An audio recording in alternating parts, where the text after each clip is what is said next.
What is social confidence? That's what we're going to be talking about in today's podcast. Welcome back to Brojo Online. We're going to look at what is possibly the most important elements to a healthy and enjoyable life. I'll justify this later in the podcast, but my claim basically is that social confidence is the number one thing you should be focused on in life, and that all the things you really want out of life will stem from that. Think of it like the tip of the spear. Everything you want out of life is going to follow from social confidence. And not unsurprisingly, given my biases, when I look out into the world and observe human psychology, social confidence is the biggest problem I see, or should I say the lack of social confidence is the biggest problem I see. It's evidenced by how dishonest people are, how much depression and mental illness there is, the social media validation begging that every second person is doing, and the dismal dating experiences that most people have. There's a lot of evidence out there that people are not doing well socially, not as well as they could be. And I believe that their confidence in the social setting is the main problem. I think most people are either faking confidence or not even able to fake it. And so they're either pretending to be someone they're not, and therefore only having detached, superficial connections, or they can't even pretend, and so they're isolated, lonely, seen as the weird person, whatever. So, in this podcast, we're going to talk about what social confidence is, why it matters so much, and how to build it no matter who you are. Let's have a look at defining what it means to have social confidence. And what I want to do today is not only define it, but give you a scale so that you can measure how much of it you have or how much of it anyone has. The reason I want to do a whole piece just on the definition of social confidence is because I think defining it incorrectly is a huge part of the problem when it comes to social issues. See, appearing to be confident is not confidence. In fact, it's really quite the opposite, especially if you're deliberately trying to appear to be confident. You're trying to manage other people's impression of you, or that need to appear to be confident is motivated by fear and childhood trauma and shame and so on. Ironically, a person who's truly confident doesn't put any effort into trying to convince you that he is. And I think people confuse confidence with competence. People think confidence is about skills, it's about mastery, because you often feel more confident the more skilled you are. But they're actually two separate domains. You can be very confident while being very low skilled. You can be very highly skilled and still suffer from imposter syndrome and feel like you're a total fraud. Confidence isn't necessarily attached to skill. And while skill building does help, and I wouldn't ever deny that it's helpful, it's not necessary. Or more specific to the theme of this particular talk, social confidence does not require you to be socially skilled. You will become socially skilled as you're more socially confident. That is a natural byproduct. But you can still be confident without actually having great communication skills or a lot of friends or even being socially adept in any way. Being good at manipulating people into liking you doesn't mean that you're confident. It usually means the exact opposite of that. It usually means that you're fragile or you're narcissistic or you're a nice guy, people pleaser. And these are all signs of sort of trauma-based personality defects. I think the best definition, the working definition that you can use in real life, is that social confidence is the ability to push yourself to engage with people socially in a way that will benefit you in the long term without compromising your integrity. It's essentially a practice of bravery in a social setting. So you don't necessarily need to do well by anybody's standards when it comes to the external trappings and rewards of socializing. It's about how much discomfort you're willing to put yourself through and how much integrity you're going to maintain while putting yourself through that discomfort. If you can do that a lot or to a high intensity, you are very socially confident, regardless of your current social status. Right? There are famous people out there who have the highest social status you could possibly imagine, and yet they never get out of their comfort zone, and they're terrified of being rejected and so on. So they're not actually socially confident. They're just socially abundant, which is not the same thing. So social confidence is a combination of both mindset and behavior. So how you think and feel and believe and what you do.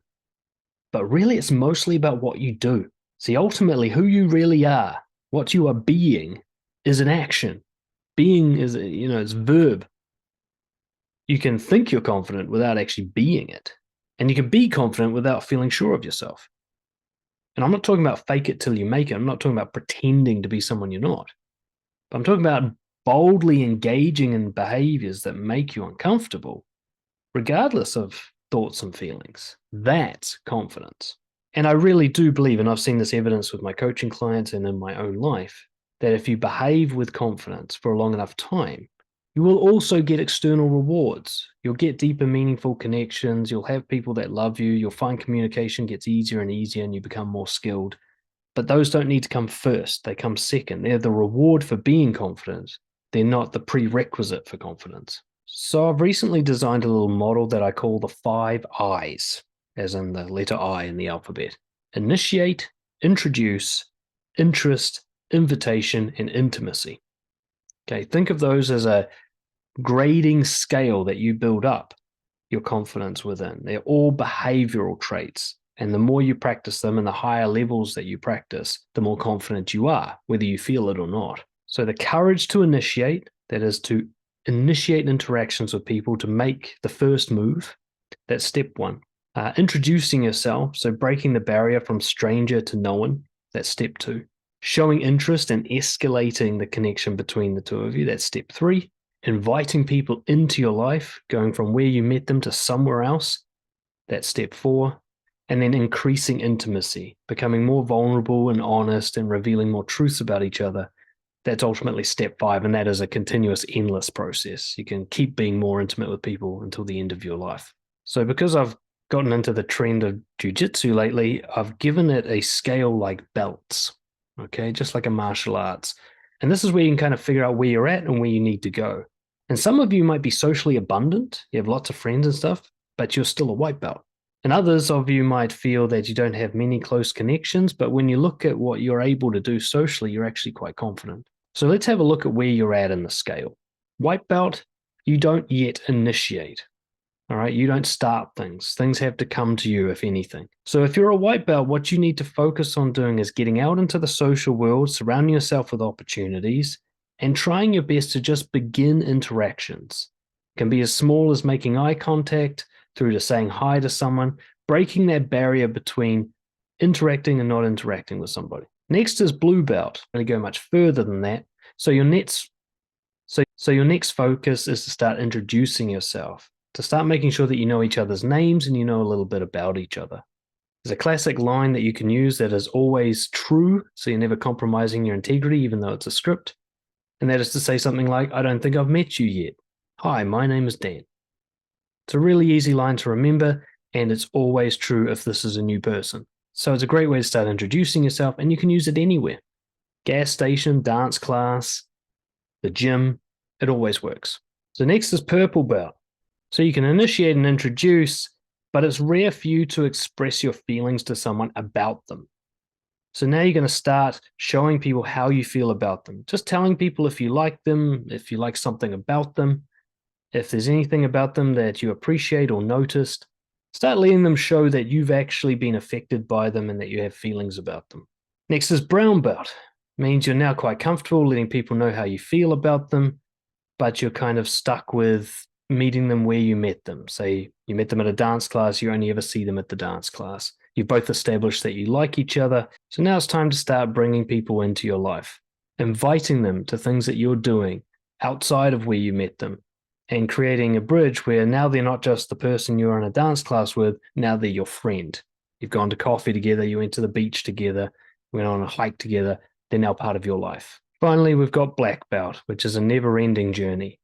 So you regularly bring new connections into your life whenever you see fit, and you escalate that quickly to them joining you in your life, and you know how you feel about each other.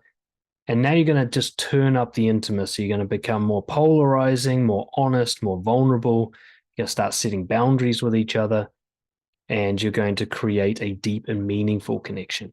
So using the scale, you can figure out where you're at currently. You can sort of have a look at what you're most likely to do in a social situation. And rather than looking at how many friends you have or how many people like you, which might not reflect how confident you are, have a look at where you're at in terms of your boldness in social situations and work on the step where you're at with an eye to the next step. And just basically de-escalating your fears as you practice. Of course, I know this kind of work is pretty scary. I've done a lot of it myself, and frankly, it was hard. I help people with this kind of work. So if you want to be able to make progress quickly and learn lots of sort of tricks and techniques for overcoming your fears and building your communication skills, get in touch, dan@brojo.org, and we can talk about coaching. Why is social confidence important? I have a young daughter, and if I could only have one wish for her, there's only one thing I was allowed to give her as a gift. It would be social confidence. It would be to be socially adept. Because I know that there is nothing better that she could be good at than socializing. That everything else that she might want out of life will be enhanced or achieved through her ability to confidently socialize. I've studied success for decades, and I mean the science of success, from case studies of very successful people and digging through their whole history, through to more broader and generic studies of successful people. And I don't just mean successful financially, I mean inner success as well. People who are confident, who love themselves, who would say that they have had a great life, as well as the people that have all the external trappings like a great job or a great physique or so on. And I've tried to deconstruct it. What is it they do differently to the others? What separates them? And one thing that keeps coming up in all of my research is social confidence, their ability to form high-value connections with other people. That is almost a guarantee for success, whether that's the inner success of just loving yourself and having a great life, or the outer success of having a fantastic career. All of it is significantly enhanced by your ability to socialize. And if you lack that ability, then you're dragging this huge weight. It's a massive uphill battle to succeed either internally or externally. So this is why I make such a big deal about it. And I'm not trying to discourage any of you who might feel like you lack social skills or you're really lacking confidence socially and you think, oh, well, then all hope is doomed for me. I mean, some of my clients are quite strongly on the autistic spectrum. Everybody their whole life has told them that they cannot socialize well. And I've proven it wrong. With my work with them, they have learned how to do it. They have learned not only how to be socially confident, but how to be socially skilled. So there's very few of you listening to this that are completely incapable of improving your social confidence. All right. If you can understand what I'm saying in this podcast, then you have at least enough intelligence to understand what you'll need to do to become socially confident. So when I say that this is the most important thing for somebody to work on, that's based on the research. The optimistic upside to that is it's really available to almost everyone in terms of a thing that you can grow and develop yourself. Look, humans are a social species, aren't we? So being socially confident is, of course, going to be a generally valuable trait to have. Not to impress others. That's a kind of shortcut, cheap, fake way of doing it. But in order to have a good life, to enjoy who you are as a person. Let's take the most obvious, or one of the most obvious, the career, right? Your job, your vocation. There's an old saying, it's not what you know, it's who you know. As somebody who's had, I think, 14 different roles in my career from a wide range of spaces, and I'm somebody who escalated quickly in the Department of Corrections for a young person, I kind of went up the ladder very quickly. I'll tell you, this is just true. That somebody who's a really hard worker and really skilled and really diligent and reliable is going to lose out to somebody who's got better connections in the company. That's not necessarily a good thing, but it is a true thing. You think of the key things that make someone really employable or make someone really likely to be successful in entrepreneurship, you're looking at social things. You're looking at relationship building. You're looking at sales and marketing skills, so psychology. You're looking at leadership qualities. You're looking at negotiation skills. Somebody who's really strong in all of these is going to go so much further than anybody else, no matter what their expertise is, if they don't have those skills. You could be the smartest scientist in the world, but the dumb scientist in your lab who's really good at connecting with people and building relationships is going to do better in their career than you are, probably. So you imagine if you're also hardworking and skilled and reliable and conscientious, as well as being socially confident, the world's your oyster. Another reason social confidence is so important is you're very likely to procure mentors and coaches and teachers naturally. When you're somebody that is bold socially, goes for what they want, understands that we're a social species that's interdependent, you're very likely to be taken under the wing of people who are better at things than you are. There's something appealing to confident, successful people about seeing a young version of themselves that gets them excited, and they want to nurture that and grow it as a way of sort of validating their own success. And it is such a massive advantage to be somebody who is attractive to mentorship. Again, any area of life you're looking at, do you want to become more socially skilled? Do you want to become healthier? You want to do well in your career? If you've got someone who knows how to do it, take you under their wing and help you accelerate and shortcut the process, then that's most of your work done for you. And somebody who's socially confident will be more likely to find and procure mentors and coaches and so on than somebody who's shy or difficult to talk to.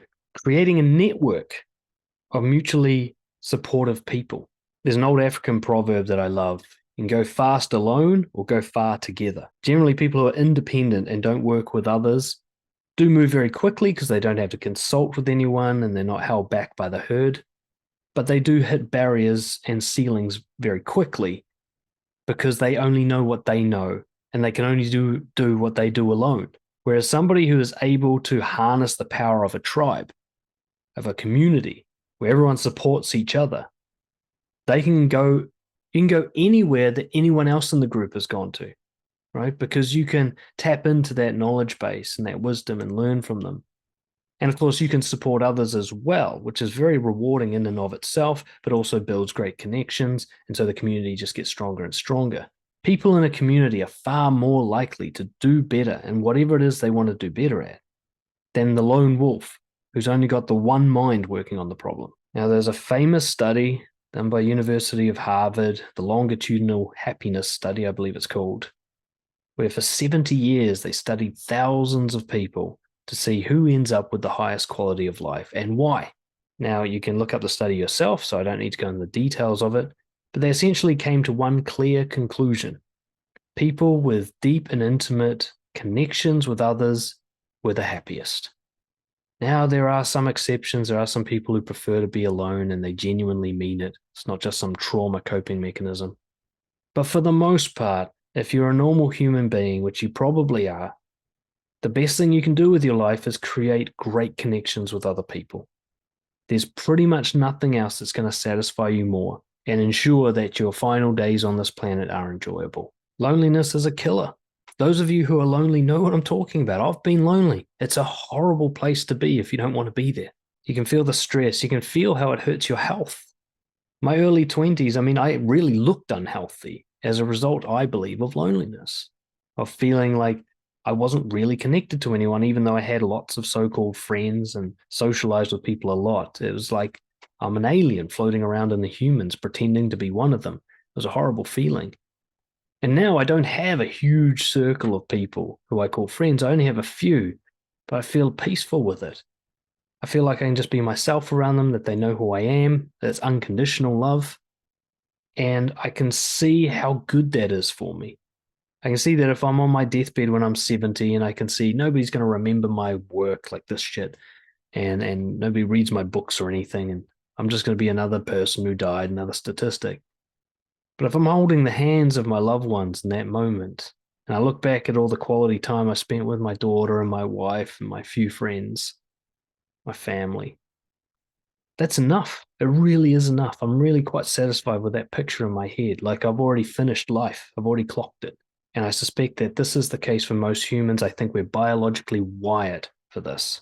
And so what else is there more important to focus on than building social confidence and creating connections with people?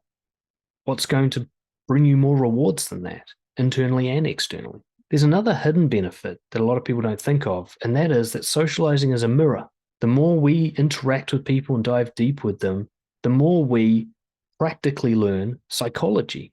You can read all the books in the world, I know I have, but when it comes to learning about human psychology, it's really done on a one-to-one, case-by-case basis. That's where you get the real information. And when I say mirror, is the more you learn about other people, the more you learn about yourself. You start to see what common human traits exist and what people tend to do in certain situations, and then you start to see yourself in other people. And I think the only thing that might possibly be more satisfying than having great connections is to know yourself truly, to have explored what you are before you die, and to know it to the depths, to the core. And other people are your mirror. They will give you that feedback, whether they mean to or not. And it is the most satisfying and helpful information you'll ever receive. So my advice, take it or leave it, is once you have your basic needs sorted, shelter, food, steady income, make socializing number one priority. That doesn't mean you get all needy for people. It just means that if you've got an option of doing something, think, what's the most social way I can do this? And when you're around people, think, what's the next thing I can do to enhance my social confidence? What's a move I can make that's bold? And keep doing that until you see the matrix and you go, okay, I know how to make friends and loving connections with people now without being fake. And I can do this anytime I like. I can see the code and I know what to do. And then you're basically set for life, and everything else is just kind of icing on the cake. Is social anxiety the same thing as a lack of confidence? Can a confident person have anxiety or be socially anxious?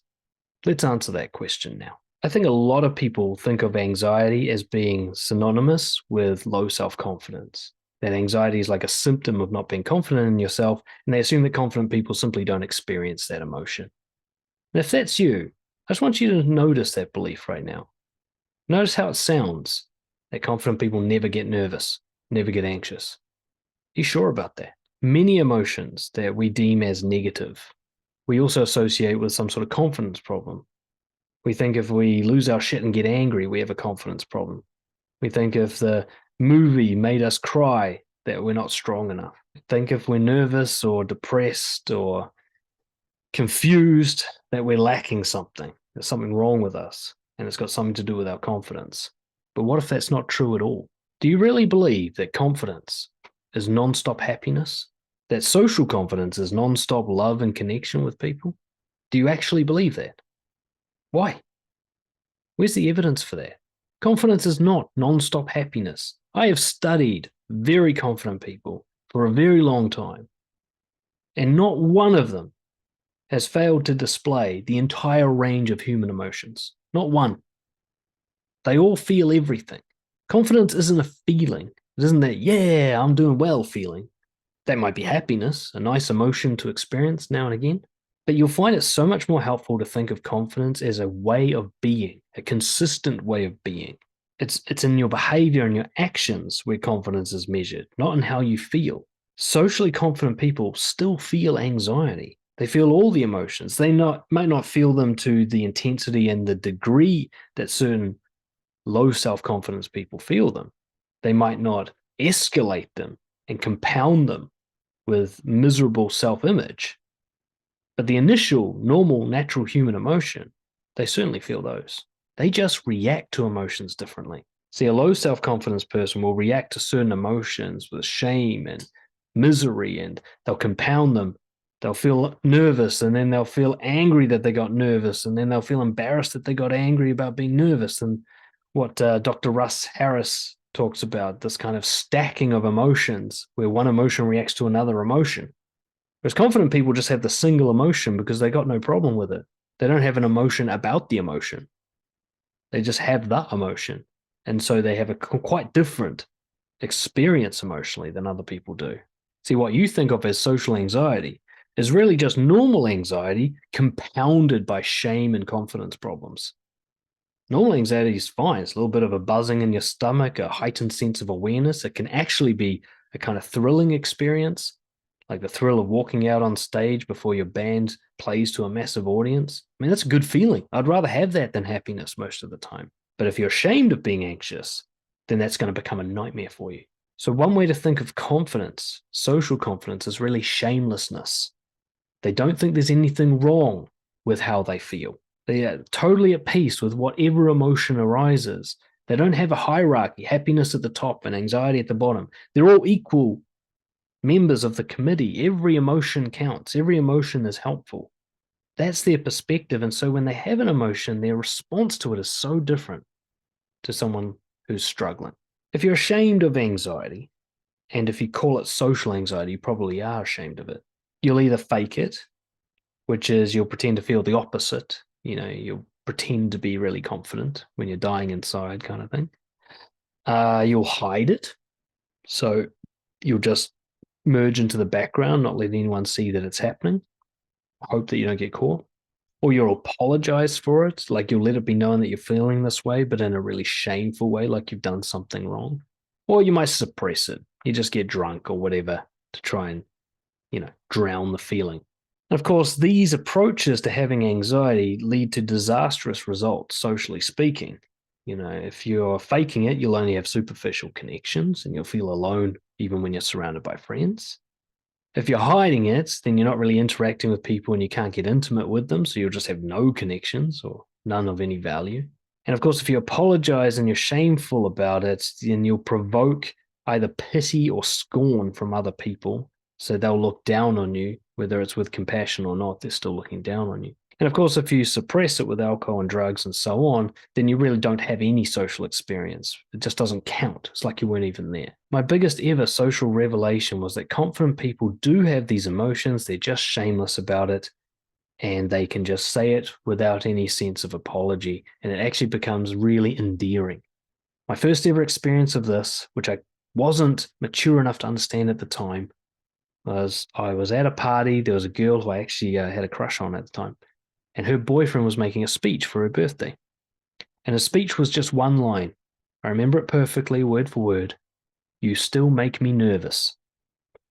Every girl in the whole party swooned when he said that. And I was just jaw to the floor. What? How can you reveal that you're nervous and everyone likes you even more? That thought had never occurred to me in my life that was possible. I thought nervousness must be hidden, along with other things like confusion and lust and anger. I thought it was an emotion that if it gets revealed you have it, you're out. You might as well move to another town. Everyone's going to dismiss you.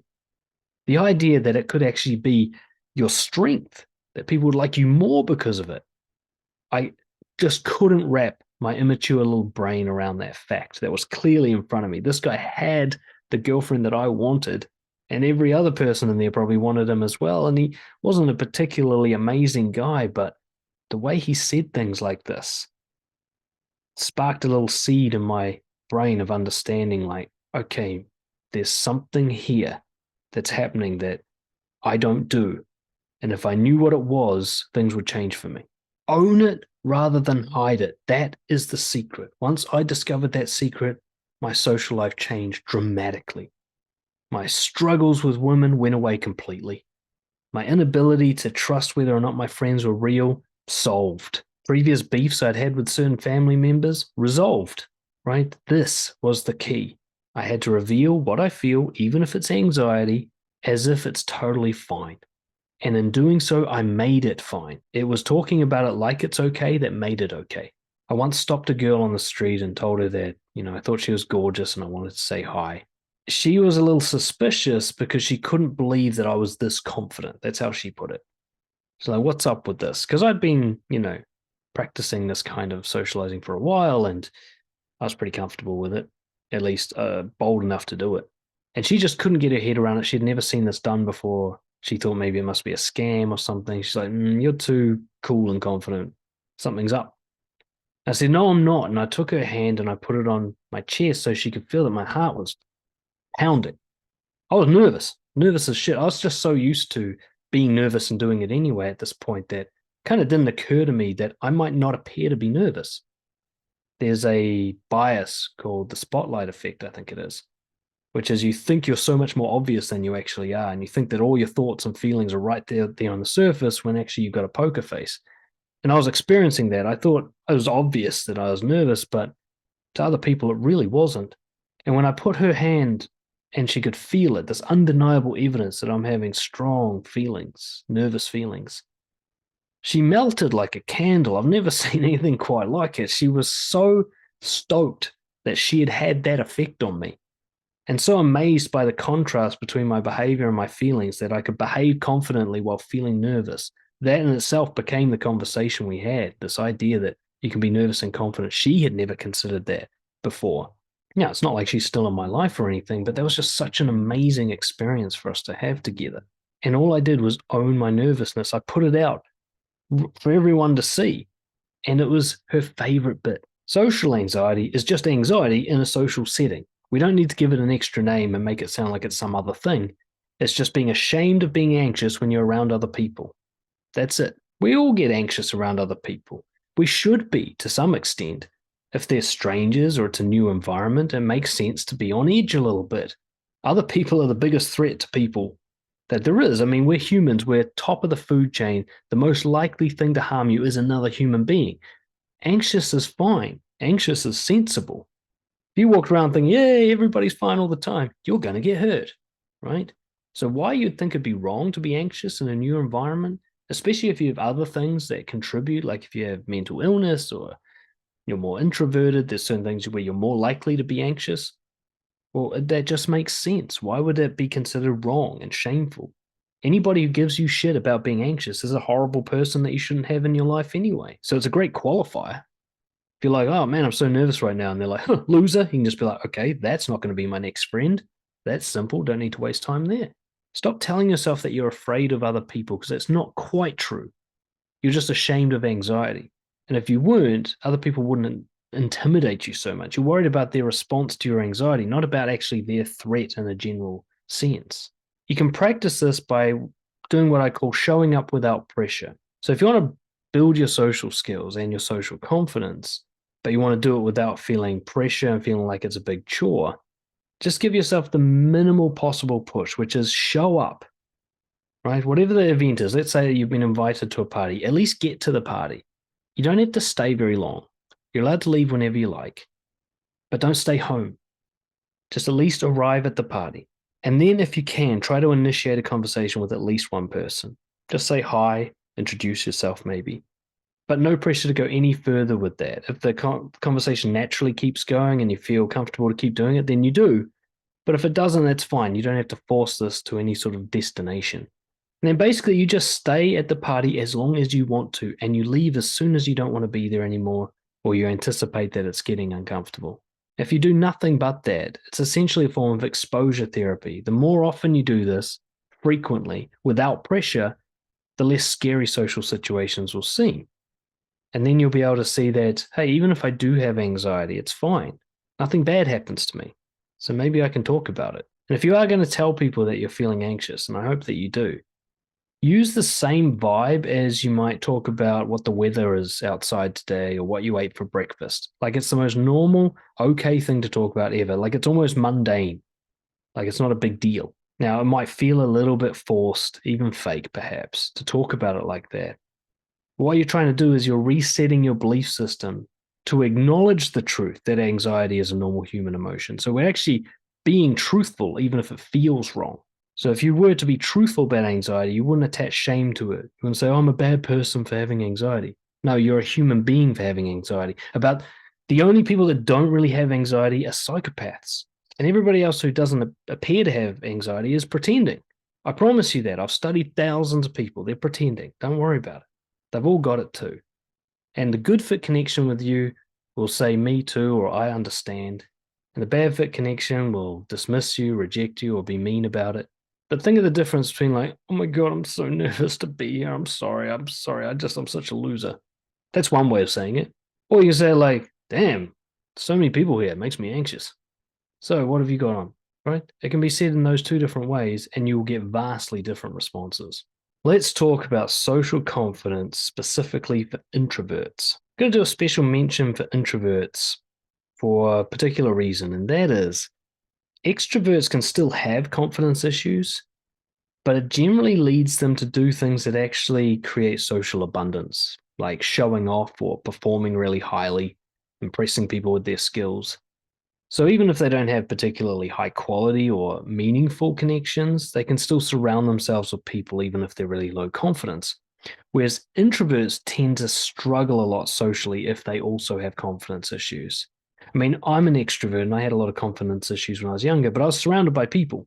Now, they weren't real connections. I was pretending to be something I wasn't, but I was a natural show off and naturally bold from being extroverted, perhaps. Whereas the introverts that I work with as coaching clients and that I know personally, if they're also struggling with self-confidence, they tend to really do poorly socially. And I've narrowed it down to what I think the main issue is. And that is people confuse being introverted with being shy or socially reclusive. They are not the same thing. Now, there's been some updates to the term since I was in university, but an introvert is a personality type. It's a trait, really. Okay, it's got a lot of positives and kind of struggles, the same as being an extrovert. But being shy and being introverted are not the same thing. If you're introverted and you have confidence problems, then you may be shy. But if you're introverted with high self-confidence, you won't be shy. Shy is not part of the package. It is an extra thing, a symptom, if you will. You think of traits that a lot of people think of as introvert traits, something like apologizing for everything all the time, especially yourself, not standing up for yourself and letting people dominate you, or allowing people to interrupt you in conversations. A lot of people think that's introversion. That's not introversion. Okay, that's low self-confidence, that's poor social skills. All right, those are behavioral issues and confidence issues, not personality trait issues. What I see too often, especially in my clients, is once people find out the word introvert and that label, they become attached to it. As we all do as humans, once we find an identity, we tend to cling to it, even if it's unhelpful. So people go, I'm an introvert, and it becomes like their excuse for being avoidant and antisocial and allowing their shy fears to dominate them completely. And they go, well, I can't help it. I'm an introvert. So no, you have social confidence problems and behavioral technique issues that you could solve. You can't solve being an introvert. You don't need to. It's not a problem. But don't blame your personality for your trauma wounds and your, difficulties with skill sets. Those are things that can be fixed and should be. If you feel that you hate people or that you're scared of them, but you also feel lonely and you would really want love if it was possible and easy to do, then it's not an introvert problem, it's a shyness problem. And shyness is solvable. Mahatma Gandhi, Barack Obama, the actor Emma Watson, they're all identified as introverts. Are they shy? Are they struggling socially? No, they're doing pretty well, aren't they? But about as well as you can do in terms of social success. So what are they doing differently to the other introverts? The key, as I always say, is shamelessness. Rather than apologizing for being an introvert and trying to sort of either overcome your traits by being something you're not, or withdrawing so that other people don't dominate you or aren't affected by your weaknesses, own it. Be an introvert the best you can and make other people cater to it. Don't adjust for other people, make them adjust for you. Being introverted doesn't mean that you can't speak with loud volume, right? That's not part of introversion. It doesn't mean that you can't demand respect from people and set boundaries. It doesn't mean that you can't stop people from interrupting you, slow them down when they're oversharing and not giving you a chance. These are all behaviors that are available to you no matter what your personality type is. Once you start thinking about a basic script that you can start with, it's kind of like training wheels. It might be something like, hold on a second, I'm an introvert, so I need time to think. So just slow down and pause so that I can respond to you. This kind of sentence is a shameless expression of introversion. You're saying, yeah, I'm introverted, but that's fine. You're going to have to work with it. Be the same as if I'm tall. You have to look up to look into my eyes. I'm not going to stoop down for you. Being tall is not a bad thing. It's just a thing. But if you want to work with me, you have to look up because I'm up here. Well, if I'm an introvert, it means you have to slow down. You have to say one point at a time so that I can digest it. You have to be okay with wanting to meet in a one-to-one quietish place. You have to be okay with me saying, look, I've had enough socializing for today. I need to go and unwind and not take that personally. You're the one that has to adjust to me if I'm extroverted or introverted, not the other way around, because introvert and extrovert is not a problem. So I'm extroverted, maybe ambivert if you want to get technical, but I can work with anybody, extroverted or introverted, and I will adjust to make sure that our ability to communicate is up there. But of course, extrovert and introvert is not the same thing, quite the opposite in some areas. So there's some things that you can focus on and accept that will make socializing easier for you. Keeping things one-to-one. Generally, you're not going to enjoy or do well in a group when you're introverted. Not because you can't, but just it's not your preference. You'd rather intensely focus and go deep with someone than spread yourself thin in a superficial way. So one of the downsides to being an extrovert, and I can tell you from experience, is that groups don't actually provide any real intimacy. You can have shared pleasure, shared experiences that make fun memories. But in terms of like, where's that person you need when you're feeling depressed? That's not going to come from the group. The group doesn't want part of that unless you're talking about like a support group, which is really more of an introverted environment anyway. One person speaking at a time, everyone listening intently, taking your time. Going to a loud rave with all your mates making heaps of noise. You don't walk away feeling more connected after that unless you're taking ecstasy, which I've never done. So you have the advantage. One-to-one intimate connections are actually your strength, and they're what's going to give you a high quality of life. So rather than thinking like, oh, I should have more friends like all the extroverts do, just think about like, let's go deep with the few friendships I have. Let's go deep with my partner and my child. If no one else, that's fine. Because in the end, that's what's going to satisfy you, not having a large number of friends who wouldn't be there to pick you up from the airport if you needed it. But in terms of overcoming shyness without compromising or lacking integrity when it comes to being an introvert, focus on taking up space. That means risking rejection and negative reactions by saying your piece, sitting where you want to sit, eating the last piece of pizza, kind of taking up your entitled space as a living being on this planet. It means speaking with the volume that's needed so that other people can hear you, right? It means putting your hand up and disagreeing at the team meeting when you feel that you disagree, even if it took you a long time to come to that thought. Taking up space is how you battle shyness. You don't need to battle being an introvert. It's fine. Stay an introvert. You don't have a choice anyway. And really important that you measure quality over quantity. Just because you don't have as many friends as the other extroverts do, you're not as popular as they are, that's not a measurement that actually matters for the kind of life you want to have and for feeling good about yourself as a person. But if you measure wrong, you can actually ruin everything. You might have already some great one-to-one connections. And if you just appreciated them and realized that that is the end goal here, that when it comes to social confidence and socializing, what you want is strong one-to-one connections to emerge from that, then you might already be socially successful. But if you're like, oh, I don't have enough friends because everybody else has heaps, then you're actually going to undermine what you've achieved. Sometimes being lonely is about a measurement problem. You think the numbers aren't high enough, when actually you've got more than enough depth of connection to be satisfied socially. How do you build social confidence? How do you boost your confidence? Let's talk about that. We're going to look at some general practices that improve social confidence. So this isn't specific to any personality type or any particular struggle. It's more the general things that I believe from working in this space as a coach for more than a decade now, work for everybody. To anybody, no matter what your problem is, if you apply what we talk about in this video, you're going to see improvements in your social confidence. Key thing to remember, social confidence is not about being liked by other people or being seen as impressive or being popular. That kind of stuff just comes from neediness and shame and trauma. If you're pursuing those goals, it's not coming from a healthy place. Ultimately, social confidence, ironically, is really about your relationship with yourself, which will create an abundance of deep relationships with other people. If you're solid with who you are, it's very easy to connect. It's very easy to get intimate, and you're no longer needy for it, so you don't push it away in terms of opportunities.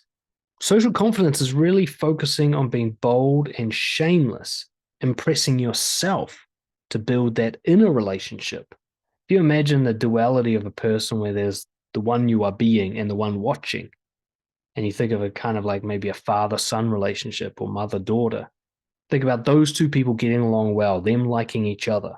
That's what we want. That's social confidence. When you can go into a room and even if everybody hates you, you're cool with you as you are. And you're like, judge me if you want. I mean, that's social confidence. You don't need everyone in the room to like you to be socially confident. In fact, if everybody likes you all the time, you're probably faking it. In fact, fuck that. You're definitely faking it. So focus on building yourself rather than your social circle. Your social circle will naturally build as you work on yourself in social settings. A lot of people look at socializing as kind of like either hunting or hiding. You're either going out there to get something or you're out there but trying to avoid getting hurt. Better way to look at it is training. You're going there to work on yourself in an environment that provides you what you can't do on your own. Other people's interactions, their feedback, their reactions, managing their behavior in certain situations. You can't fake that stuff. You got to go out and do it in the real world. But it's like a gym. This is your equipment that you train on to get stronger. I don't mean objectifying people exactly. I just mean if you go home alone, that's fine, right? You don't take the equipment home from the gym with you, do you? Do you? So in this video, we're going to talk about using the 5 I's, the little system that I've developed to build your confidence in a strategic way without compromising your integrity. And what you're going to be measuring is your boldness in terms of behavior rather than like your feelings of competence or confidence. It doesn't matter if you don't feel confident while you're doing this stuff. It matters that you're doing this stuff. That's a key element here. So the 5 I's are initiate, introduce, show interest, invite into your life, and build intimacy. Yes, I remembered them all.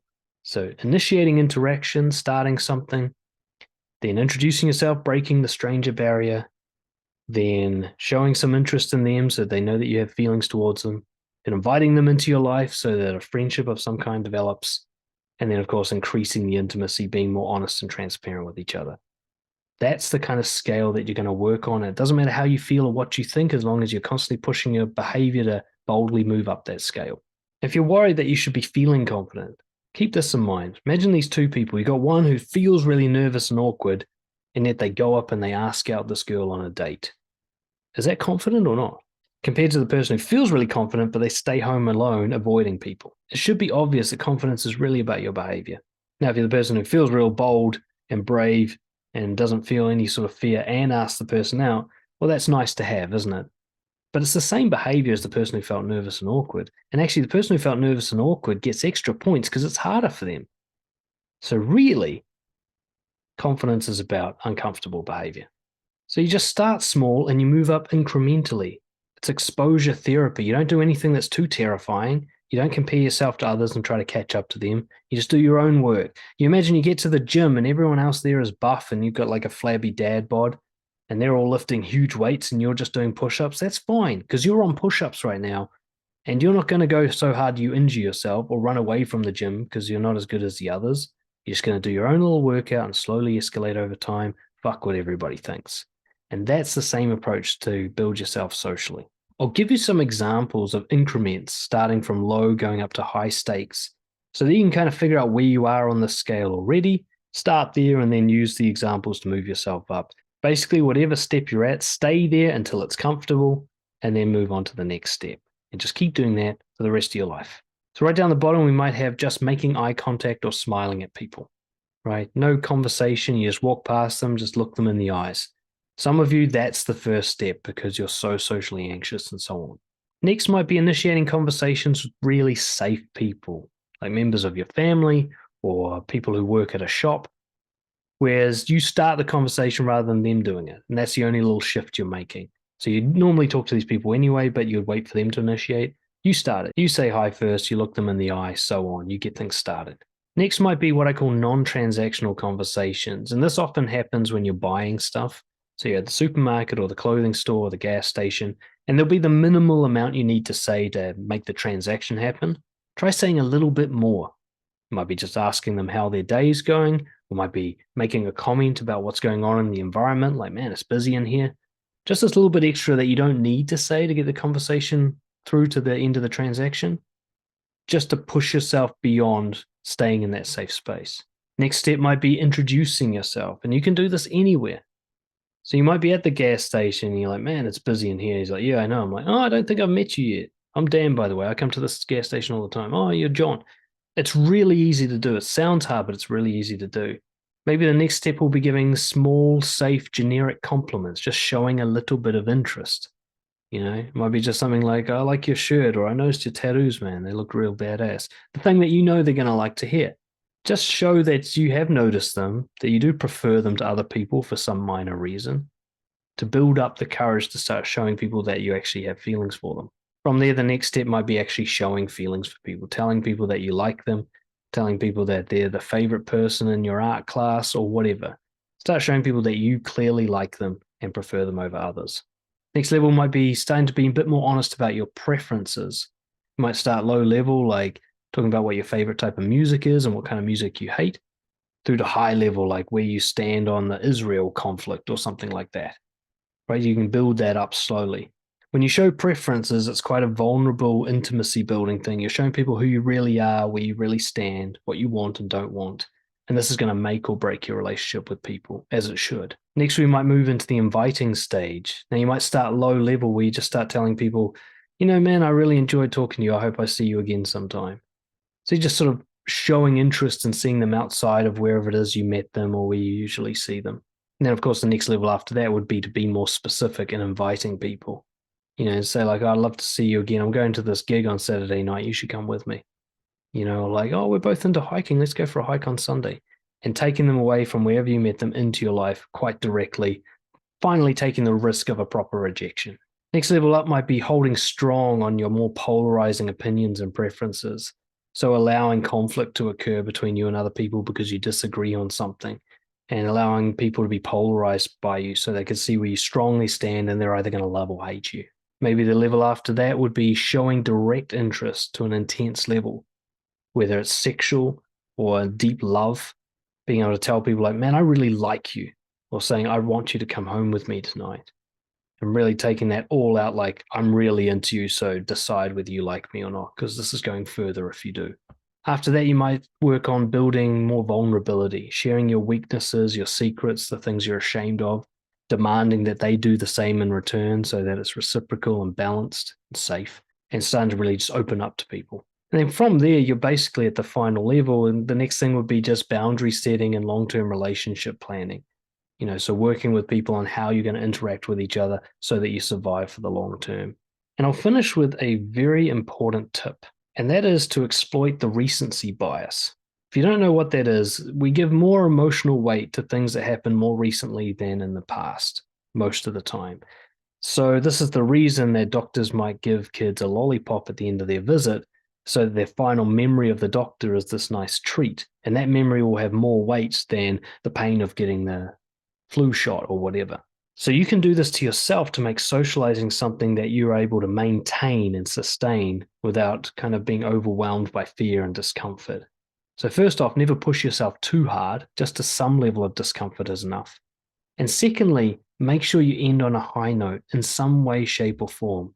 Could be as simple as rewarding yourself with a treat after you've done some socializing, or it could be finishing your night talking to the safe person that you really like, your favorite friend. One thing I used to do when I was, say, in a bar, I'd go talk to a girl, maybe I'd get shot down, and then I'd go back to my table of friends and have a laugh again. And I'd make sure that before I went home, that was the final thing I did. So my final memory of socializing is having a good, comfortable, safe time with my friends. Don't end on a low note. Let's say you just got a vicious rejection from somebody and you're really embarrassed and humiliated. Keep socializing until you have an enjoyable experience. Like even if you just chat to the guy at the gas station on your way home and just have a pleasant little interaction with them, make sure that's your final memory. And you'll be able to sustain motivation, which is a big problem for a lot of people working on their social confidences. They get barraged by all these uncomfortable social feelings and they just need a break from it because that's their final memory and it starts to feel like a chore. So I hope this was a really helpful podcast, and I hope that I'm able to help you further. Should you need to, get in touch, dan@brojo.org, and I can coach you on building social confidence. I've done it with hundreds of people. Pretty much everyone can do it. It's not some mystery. It's just a lot of skills that you need to build and behaviors you need to practice. And really, it is available to you if you want it bad enough. Thank you for watching or listening, and I'll see you next time.